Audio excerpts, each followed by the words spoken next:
오늘 우리에게 주신 하나님 말씀은 시편 90편 1절부터 10절까지 말씀입니다. 한 목소리로 읽겠습니다.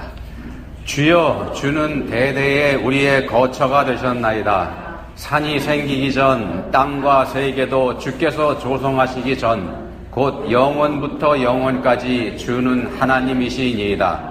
주께서 사람을 티끌로 돌아가게 하시고 말씀하시기를 너희 인생들은 돌아가라 하셨사오니 주의 목전에는 천년이 지나간 어제 같으며 밤의 한순간 같을 뿐임이니이다. 주께서 그들을 홍수처럼 쓸어 가시나이다. 그들은 잠깐 자는 것 같으며 아침에 돋는 풀 같으니이다. 풀은 아침에 꽃이 피어 자라다가 저녁에는 시들어 마르나이다. 우리는 주의 노에 소멸되며 주의 분내심에 놀라나이다. 주께서 우리의 죄악을 주의 앞에 놓으시며 우리의 은밀한 죄를 주의 얼굴빛 가운데에 두셨사오니 우리의 모든 날이 주의 분노 중에 지나가며 우리의 평생이 순식간에 다하였나이다. 우리의 연수가 70이요 강건하면 80이라도 그 연수의 자랑은 수고와 슬픔뿐이요 신속히 가니 우리가 날아가나이다. 아멘. 오래전에 한국에서 대통령 선거가 있을 때 한 정당의 후보가 TV 토론회를 시작하면서 이렇게 인사를 했습니다. 국민 여러분 평안하십니까? 살림살이 좀 나아지셨습니까? 거대 양당에 밀린 제3정당 후보자의 인사였는데요. 이 팍팍한 삶에 지친 국민들에게 공감을 일으켰던 인사로 그렇게 평가를 받아들였습니다. 2023년 새해가 밝았습니다. 지난 한 해 여러분 어떻게 살아오셨나 모르겠습니다. 지난 한 해 여러분 삶은 어때졌는지요? 평안하셨는지요? 살림살이 좀 나아지셨는지? 평안하지 못하셨다면 뭐가 여러분의 삶을 해방한 것일까요? 여러분과 늘 함께 하신 하나님, 여러분과 늘 함께 하신 하나님, 그 하나님 여러분 느끼면서 사셨나 모르겠습니다. 하나님은 분명히 여러분들하고 함께 하셨습니다. 분명히 함께 하셨습니다. 우리가 그 사실을 느꼈든지 그렇지 못했든지 분명한 사실입니다. 믿으셔야 됩니다. 믿으시기 바랍니다. 지난해 여러 가지 일이 우리에게 있었죠. 개인적으로도 많은 일들이 있었을 거고요. 국가적으로도 그렇고 또 세계적으로도 여러 가지 일이 있었습니다. 세계적 관심사 중에서 우리가 빼놓을 수 없는 것. 러시아가 우크라이나를 침공한 일이 있죠. 러시아는 그때 호언장담했더랬습니다. 우크라이나 정도 사흘이면 자기들 소나기에 떨어질 거다. 이렇게 호언장담을 했더랬습니다. 전쟁은 며칠 안에 끝날 거고 그리고 우크라이나의 친러시아 괴뢰 정부를 설립하는 거 요게 러시아의 계획이었고 목표였고 그랬더랬습니다. 그렇지만 작년 2월 24일에 시작한 이 전쟁은 해가 바뀐 오늘까지도 진행 중입니다. 러시아의 뜻대로 되지 않은 거죠. 왜 러시아의 뜻대로 되지 않았을까요? 여러 가지 이 요인을 분석해 볼 수 있겠습니다만 어떤 사람은 두 가지 원인을 꼽습니다. 첫 번째는 뭐냐 하면 러시아의 교만입니다. 러시아의 교만. 전쟁이 일어나면 우크라이나 국민들은 겁을 먹고 다 도망칠 거다. 러시아가 이렇게 생각을 했답니다. 군사력이 워낙 상대가 되지 않으니까. 그렇지만 우크라이나 국민들의 저항이 생각보다 치열했고 이 사람들의 치열한 저항에 감동받은 세계 사람들이 우크라이나를 더 많이 동정하게 된 것. 이게 이 전쟁에 적지 않은 영향을 주었더랬습니다. 이 첫 번째 이유로 이걸 꼽고요. 두 번째 이유로 꼽는 거는 자연현상입니다. 우리가 알고 있는 것처럼요. 러시아라는 이 나라는 여러 차례의 전쟁에서 자연현상, 날씨, 이거에 큰 덕을 본 나라입니다. 예를 들면은 나폴레옹이 침공했을 때 전쟁이 이기는 것 같았습니다만 러시아의 매서운 추위를 이기지 못합니다. 거기에 나폴레옹 정권이 치명타를 입고 정권이 무너지는 아픔을 겪었더랬죠. 히틀러가 침공했었던 독소 전쟁, 독일과 소련의 전쟁 때에도 비슷한 일이 있었습니다. 날씨 때문에 그때도 문제가 됐습니다. 날씨와 러시아의 자연 조건, 이게 러시아를 여러 차례 위기에서 구해준 그런 역사 기록이 있습니다. 근데 이번에는 반대가 됐습니다. 러시아와 우크라이나 지역에 라스푸티차라고 하는 게 있답니다. 라스푸티차. 뭐냐면요, 겨울에 추위 때문에 꽁꽁 얼어붙었던 땅이 봄이 되면은 녹죠. 녹으면서 이게 진흙탕으로 변해버리는 겁니다. 그 현상을 말합니다. 땅이 꽁꽁 얼어붙어 있는 겨울 이외에는 봄만 그런 게 아니고 거의 1년 내내 나머지 계절에는 이런 현상이 계속되는 게 이 지역의 특징이라 그럽니다. 질퍽질퍽하기 때문에 포장된 도로가 아니고서는 자동차도 궤도 차량도 다니기가 어렵다는 겁니다. 그걸 라스푸티차 이렇게 얘기를 합니다. 러시아도 이런 사정은 잘 알고 있습니다.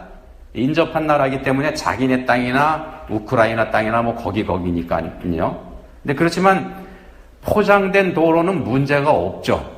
포장된 도로는 문제가 없기 때문에 걱정하지 않고 쳐들어왔다는 겁니다. 근데도 러시아가 당했습니다. 라스푸티차 현상이 다른 해에 비해서 일찍 찾아왔답니다. 봄이 빨리 온 거죠. 우크라이나 관리들의 부패가 우크라이나 동부 지역, 그러니까 러시아 접경 지역, 그쪽 도로 포장을 제대로 해놓지 않은 것도 영향을 줬다고 합니다. 그러니까 아이러니하게도 관리들의 부패가 나라에 득을 준 셈입니다. 별일이 다 있죠.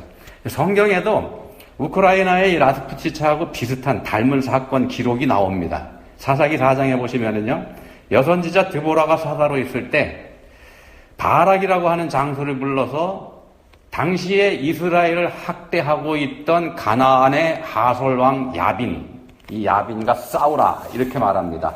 여호와께서 그를 내 손에 넘겨주리라 하셨느니라. 하나님의 말씀을 전합니다. 당시 야빈이라는 사람한테는요, 철병거가 900대가 있었습니다. 뭐냐면은 탱크가 900대다, 뭐 이 정도 생각하시면 될 것 같습니다. 이 당시로서는 어마어마한 군사력입니다. 왜 그러냐면 이 당시 이스라엘은 철병거는커녕요, 낫이나 삽을 벼릴 수 있는, 농기구를 벼릴 수 있는 철공 기술조차 없던 그런 때입니다.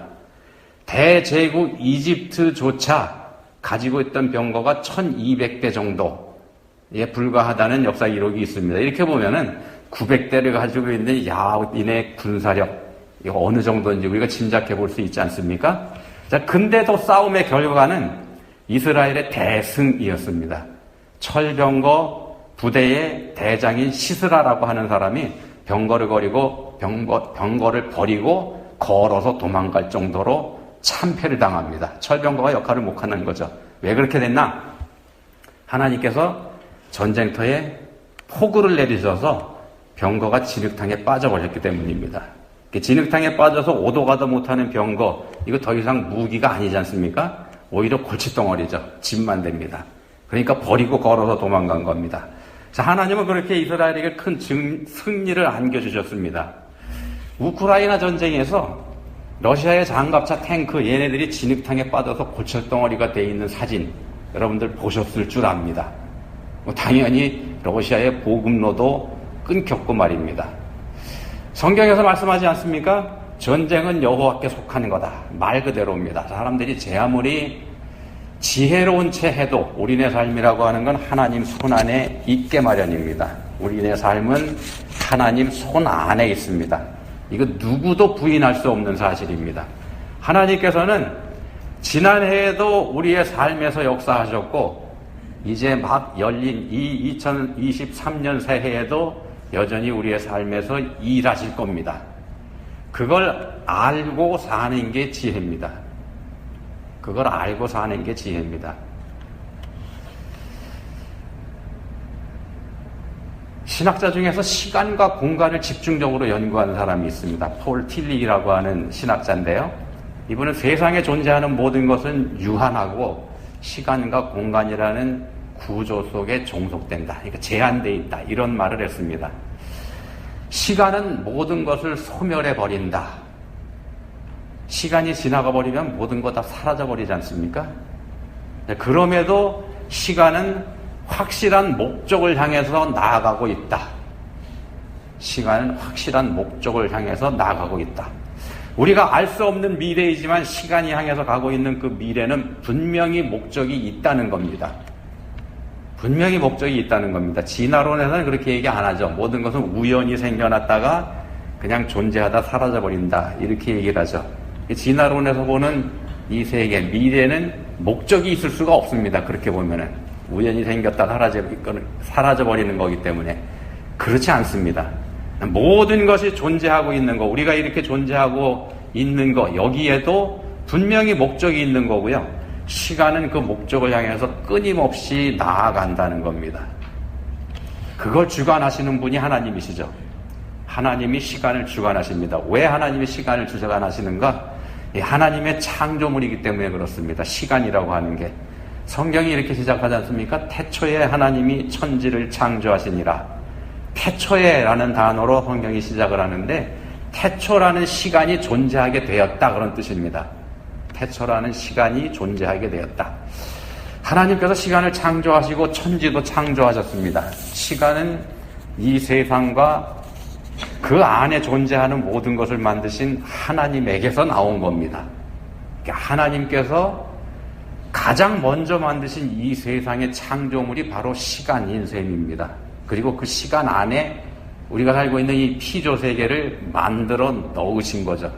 그러니까 피조세계가 시간의 영향 안에 들어간 겁니다. 시간은 태초로부터 종말을 향해서 쉬지 않고 달려갑니다. 하나님께서 그렇게 정해 놓으셨습니다. 오늘 본문 시편 90편입니다. 이 시편 90편은 하나님의 사람 모세의 기도라는 표제가 붙어 있습니다. 모세가 쓴 시다 그런 얘기죠. 시편에서 유일한 모세의 시이고요. 그렇기 때문에 150편에 이르는 시편 중에서 가장 오래된 시가 됩니다. 제일 첫 번째로 쓰인 시. 이 시에서 모세는 먼저 하나님에 대한 신뢰를 고백합니다. 이 세상이 창조되기 이전부터 존재하셨던 창조주 하나님, 그 하나님을 먼저 찬양합니다. 그리고 그에 대비되는 우리 인생들의 한계를 여기서 고백하고 있습니다. 영원하신 하나님에 비해서 우리의 연수가 70이요 강건하면 80일 뿐이다. 이렇게 고백을 합니다. 풀이 아침에 꽃이 피어 자라다가 저녁에는 시들어 말라버리는 것과 우리 인생이 다를 바 없다. 이런 고백을 여기서 합니다. 그래서 주의 목전에는 천년이 지나간 어제 같으며 밤의 한순간 같을 뿐입니다. 라는 이 말씀이 하나님과 우리 사이의 차이를 분명하게 규정해서 보여주고 있습니다. 하나님을 믿는다고 하는 건 이러한 차이, 또 우리가 가지고 있는 한계, 이거에 눈을 뜨는 거고, 이 차이와 한계를 인정하는 거이기도 합니다. 그게 하나님 믿는 거이기도 합니다. 하나님 믿지 않는 사람들은 하나님이 존재한다는 사실도 인정하지 않을 뿐더러 이러한 차이가 있는 영원하신 하나님, 이 세상의 창조주 하나님을 인정하지도 않죠. 그래서 하나님을 아는 게 곧 지혜입니다. 하나님을 아는 게 지혜입니다. 이 세상을 존재하게 하신 창조주 하나님의 존재를 인정하지 않고서 이 세상에 산다는 거, 이것처럼 어리석은 일도 없습니다. 지혜의 근본은 하나님을 아는 겁니다. 거기서부터 지혜가 시작됩니다. 잠언 9장 10절에서 말씀하죠. 여호와를 경외하는 것이 지혜의 근본이요 거룩하신 자를 아는 것이 명철이니라. 그래서도 호세아 6장 3절에서는 이렇게 애타게 호소합니다. 그러므로 우리가 여호와를 알자. 힘써 여호와를 알자. 창조주 하나님을 더 많이 알고 더 많이 경험하시는 새해가 되기를 축원드립니다. 어떤 어머니가요, 어린 아들을 데리고서 발명왕 에디슨에게 갔습니다. 에디슨에게 아들을 데리고 가서 이런 부탁을 했습니다. 에디슨한테, 이 아이가 한평생 가슴에 담고 살 좋은 말씀 한마디 해주십시오. 이 부탁을 받은 에디슨이 딱 한마디 이렇게 얘기했다고 합니다. 시계 보지 마라. 시계 보지 마라. 공부할 때나 무슨 일 할 때 시간에 구애받지 말라, 그런 뜻으로 한 말일 겁니다. 시간을 제한하고 일을 하다 보면은요, 시간이 그 사람을 컨트롤하게 됩니다. 그렇게 되면 집중할 수 있는 시간이 제한된다는 뜻이 돼버리죠. 시간에 구애받지 않고 일을 할 때 마음껏 상상의 나래를 펼 수 있는 것이기 때문에 그때 좋은 발명포도 그럴 때 나올 수 있는 것이기 때문에 이런 조언을 한 것으로 우리가 해석해 볼 수 있습니다. 근데 우리 현대인들의 삶이라고 하는 건 시간에 갇혀 사는 삶이기도 합니다. 타이트하게 짜여진 시간 속에 우리가 살고 있죠. 우리 스스로 정해놓은 시간의 쳇바퀴 안에서 우리가 살아가고 있기도 합니다. 그리고 시간을 잘 관리하는 걸 지혜라고 우리는 생각하면서 살아갑니다. 우리 스스로 나이라는 시간 속에 갇혀서 자기 나이를 넘어서지 못하는 한계를 정해놓고 살기도 합니다. 근데 어떤 80세 넘으신 어떤 어르신이요, 주변 사람들에게 이렇게 선언했다 그럽니다. 오늘부터 내가 헬라어 공부를 시작할 거다. 이 말을 듣는 사람들이 어이가 없었던 모양입니다. 80이 넘으신 어르신인데, 이게 지금 시작해서 어떻게 하시려고요? 이렇게 물었더니 이분의 대답이 이렇습니다. 나의 남은 삶에서 오늘이 내게는 가장 젊은 날일세. 젊어서 시작해야 되는 거 아닌가? 일리 있지 않습니까? 커넬 샌더스라는 사람 여러분 아시나 모르겠습니다. 이름은 잘 모르시겠지만 KFC, 그러니까 켄터키 프라이드 치킨 창업자 하면 다들 아실 겁니다. KFC의 상징인 인자한 할아버지 마스코트의 주인공. 자, 이분이 다들 아시고 계시겠지만은 세상에서 제일 맛있는 닭튀김을 만들겠다, 이런 목표를 세운 때가 65세 때였습니다. 목표를 정하고 사업 계획서를 작성해서 함께 일할 식당을 물색하러 다녔는데 42개월 동안에 1009개 식당에서 퇴짜를 맞습니다. 그리고 1010번째 기어코 함께 일할 파트너를 만나게 되죠. 42개월 걸렸습니다. 3년 반. 그럼 그때는 나이가 얼마나 됐을까요? 그리고 우리가 아는 것처럼 세계 80개 이상 나라에 지점을 연 세계적인 프랜차이즈 켄터키 프라이드 치킨으로 성장을 하게 되죠. 자, 시간의 굴레를, 시간을 굴레로 생각하지 않은 그런 케이스입니다. 시간의 제한을 받는 존재로 태어났지만 그 시간에 순응하면서도 시간 속에서 지혜로웠던 사람, 우리가 이렇게 평가해 볼 수 있겠습니다. 우리가 시간의 한계 안에 갇힌 건 분명한 사실이지만 하나님은 우리한테 그 시간을 관리할 지혜도 이렇게 주신 겁니다. 우리 인생에 있어서 중요한 거, 이게 시간이지 않습니까? 시간이 우리에게 중요합니다. 시간이라는 한계 속에 존재하는 게 우리들이기 때문에 더 그렇죠. 우리 인간은 시간 속에 살면서 우리에게 주어진 시간을 나름대로 관리하면서 살 수 있는 존재이기도 합니다. 지나간 과거의 시간을 기억하면서 그 과거를 거울 삼아 미래에 대한 목표를 세울 수 있는 존재가 바로 우리들이기도 합니다. 하나님께서 우리한테 그런 능력을 주셨습니다.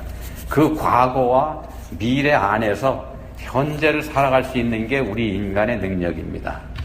그렇지만 시간이 우리 인간에게 완전히 맡겨져 있는 것은 아닙니다. 우리가 시간 자체를 컨트롤할 수 있는 건 아니니까요. 우리는 다만 우리에게 주어진 시간 속에서 우리의 최선을 다해서 살아갈 수 있을 뿐입니다. 우리는 그 안에서 최선을 다할 수 있을 뿐입니다. 그럼 어떻게 사는 게 최선을 다하는 건가? 답은 이미 나와 있습니다. 뭐가 답이냐면은 미래가 정해져 있다는 게 답입니다. 이 세상의 끝, 그러니까 시간의 흐름이 멈추는 종말, 이게 정해져 있습니다. 물론 그때가 언제인지 얼마나 더 시간이 남아있는지 그건 우리가 모릅니다. 전적으로 하나님의 영역이기 때문에, 시간을 시작하신 분이 하나님이시기 때문에 그 시간의 흐름을 끝내는 분 역시 하나님이십니다. 끝낼 수 있는 분 하나님이십니다. 하나님만이 하실 수 있죠. 우리는 다만 그분의 계획 안에 머물면서 그분의 계획을 따라가면 되는 겁니다. 하나님께서 정하신 목표를 향해서 하나님과 함께 가는 것, 그게 우리가 최선을 다하는 길입니다. 우리 모두에게는, 우리 각자에게는 하나님의 목적이 있습니다. 우리가 알든지 모르든지 우리가 인정하든지 인정하지 않든지 또는 우리 마음에 그 목적이 들든지 그렇지 않든지 간에 우리 각자에게는 모두 예외 없이 누구에게나 다 우리를 존재하게 하신 하나님의 뜻이 있습니다. 그 뜻 안에서 지금 우리가 이 자리에 있는 것이기도 하고요. 자, 그 하나님의 뜻에 순종하면서 사는 게 우리의 도리이고 우리가 살아가는 지혜입니다. 하나님께서 우리에게 맡기신 우리의 자리를 지켜가는 것. 영원한 세계가 우리를 기다리고 있습니다. 시간의 흐름이 멈추는 순간에 영원한 세계가 우리 앞에 열립니다. 시간의 제한을 받지 않는 세계. 그게 영원한 세계죠. 하나님께서 우리를 위해 예비해 두셨습니다. 이 영원한 천국은 하나님 뜻에 순종하는 사람이 갈 수 있는 곳입니다. 영원한 천국은 하나님 뜻에 순종하는 사람이 갈 수 있습니다. 2023년 새해 삶이 순종하는 삶이 될 수 있기를 축원드립니다. 기도하시겠습니다. 하나님 아버지, 저희는 한계를 가진 존재로서 창조됐습니다. 그렇지만 저희들의 교만이 마치 한계가 없는 존재인 양 행세하게 합니다. 사탄의 꾀임에 넘어간 저희들의 어리석음이 저희들이 이처럼 교만하게 만들었습니다. 이제는 간절히 원하오니 저희의 한계를 깨달아 알고 인정하고 겸손히 하나님 뜻에 순종하면서 살게 해주시기 원합니다. 저희를 향한 하나님의 뜻에 눈뜨는 지혜를 저희가 다 갖게 해주시기 원합니다. 예수님 이름으로 기도합니다. 아멘.